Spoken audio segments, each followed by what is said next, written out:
Good morning. You see, today we will be talking about the most burning topic of the day, and that is, can Putin use low yield nuclear weapons against Ukraine? So we have to, the planetary positions are taking the whole world for a bumpy ride. There is no denying the fact. And there is, after the 24th September, there is Veda between Mars and Saturn in the Nakshatra Sangata Chakra, which is a very fine, Veda, because Saturn is in Dhanishta Nakshatra and Mars is in Mrigashira Nakshatra, and there is a Veda between both of them.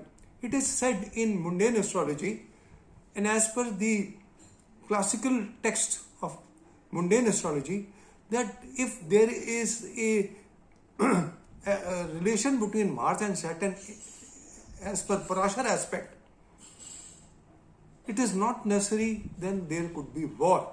But when there is a Veda between Mars and Saturn in the Rashi Sangata Chakra and Nakshatra Sangata Chakra, then there is a possibility of a war, especially when Mars and Saturn connection is there.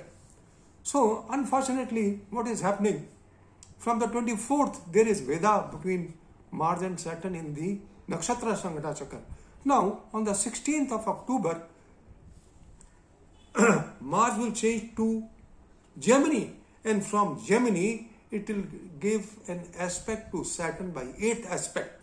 So, all the criteria for the war-like situation in the world will be activated from the 16th of October. Now, there are eclipses also in the month of October. 25th October is the solar eclipse and 8th November is the lunar eclipse. So, these eclipses add fuel to the fire. And if there was a conjunction between Saturn and Ketu, or Saturn and Rahu, or Mars and Ketu, or Mars and Rahu, then I would have clearly said that there is a possibility of a nuclear war. But what is happening is that Saturn on the 23rd of October will become stationary for 5 days. It will become direct and it will become very powerful. It will pierce, as I mentioned in my previous video, that it will drill, it will pierce the place where it is at 24 degrees, and 24 to 25 degrees is most crucial for Saturn. It is activating the arc twice, first in retrogression and then in direct motion. So at that point it will be stationary and giving a 10th aspect on Ketu. So this 10th aspect on Ketu is not good, and especially for those 5 days.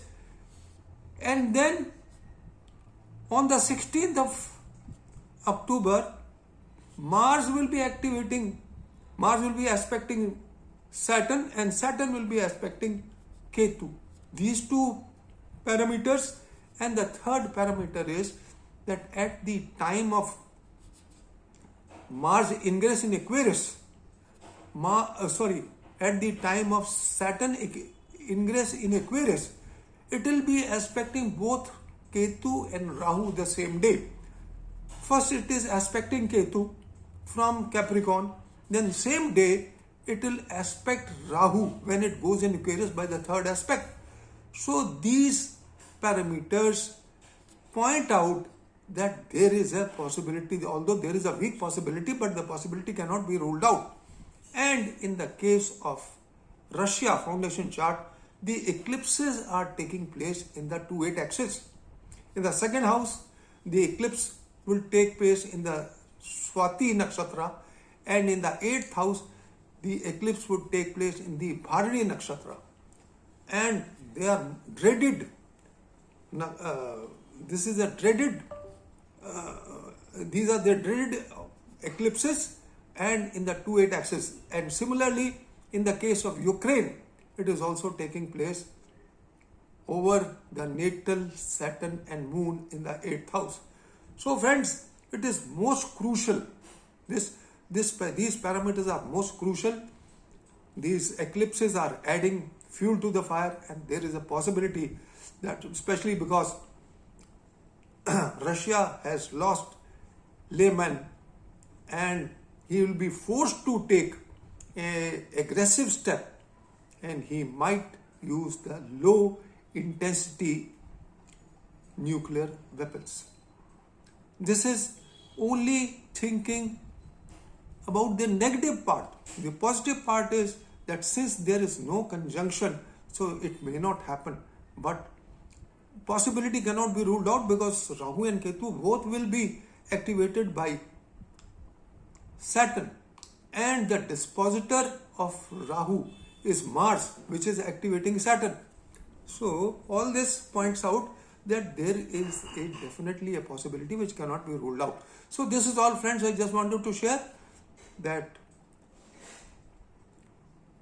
the Iron Man Putin might take some aggressive stance, and he will be in a war mood to use the low intensity nukes, which cannot be ruled out, and this will have an adverse effect on the global economy.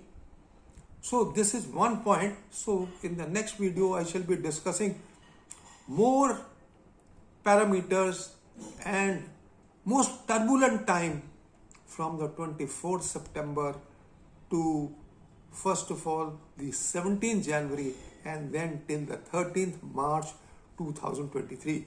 Thank you very much for listening to me. Please subscribe my channel and best of luck.